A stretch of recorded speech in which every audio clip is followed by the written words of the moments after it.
Tebaşevarın delalan da hala stüdyo mevaneki mehiye kucu İstanbul Hatiya hünermende navda Kurt Ali Geçimli ko jibo çend bernameyin Nevroze le Amerika'ya Ali Ejat to bixarati bernama Kurt Bizyan o denge Amerika de serda Nevroza Piroz be Nevroza hemi kelimek piroz. bas te Nevroza raporta nüçegahanın bel Ahmet'e biz serda Nevroza Ahmet'e o Piroz bahiyendin je Amerika je Washington çaba xuya bu.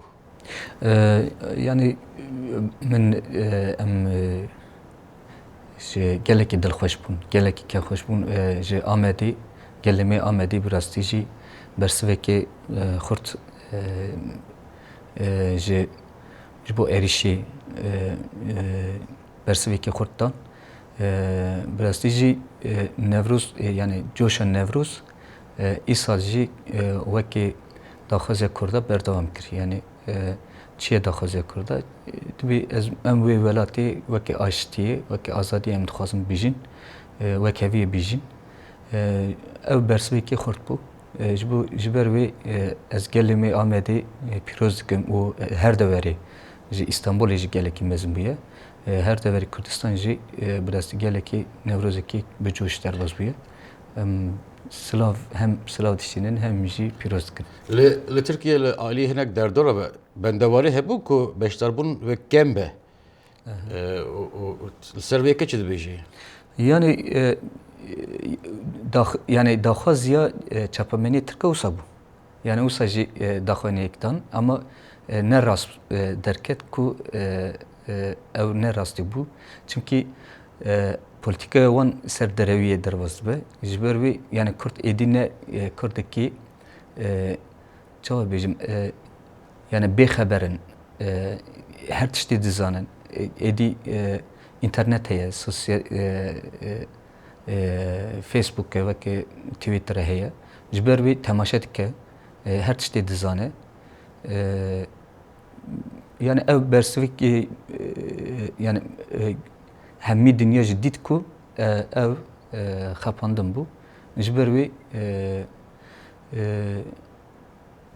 yani ev jî wisa ez ê bêjim yani xepandinek bû yani. Em vegerin ser Newroza Amerika. Şeva şemiyê tu New Yorkê beşdarî li Newroza New Yorkê kir. De ev pirozbahî çawa dît û dîsa piştî nehatul Washingtonê piştî vê derê ez bawer dikim tu diçî Chicago Ohio ve çawa be hinek dezixin rewşa Amerika ji me re bike pirozbahiyên Amerika. Çi cudahî fark hene?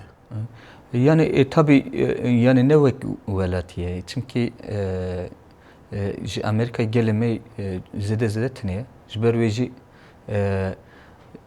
lê yani çixas Kurdistanê bi coş derbas dibe wê derê jî bi coşî derbas dibe hîn jî Kurd bi rastî girêdanê koka xwe ye yani çixas dur herin jî heta Avustralyayê herin jî ev koka xwe bernadin ji ber wê jî girêdanê welatê xwe ne yani wê de çi derdikeve yani ji kuva bibe ev çandê xwe hunerê xwe bi hêstên coşê xwe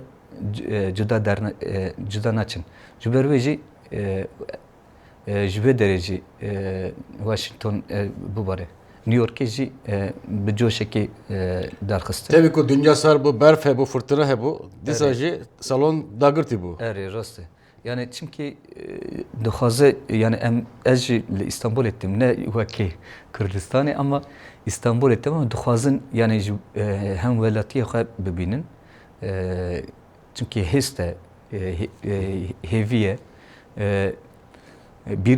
bîra dikin jî ji ber wê vê fikr û vê ermencê jî hatin ji ber wê hem jî Newrozê jî bi coşî derbas kirin. Başa deman pêşame de xebatên tên çi rengî hunerî hene me gelek carat te wekî kom da dîtiye nav koma agrejiyan da le wekî alî geçimlî te çi proje hene ji bo rojên pêşame. Yani ev koma me bela bû ji ber wê jî me koma xwe agrejiyanê xilas kirin lê êdî wekî hunermendekî Kurd yani me albûmê agrejiyana de çar hep CD albûmê derxist vê gajî albûmekî haziriyê dikim ji ber wê pêşerojê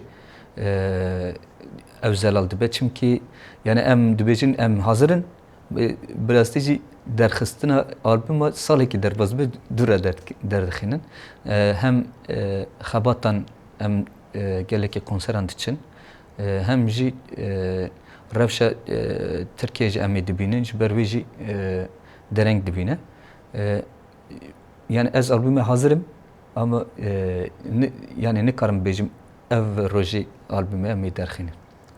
Baş em jê gelek spasiyê te dikin ku tu hatî bûyî mêvanê me û em ji çaverene ku berhemetê nû jî bibînin. Gelek spas, hürmend, alî geçimli. Sağ ol her bir şey.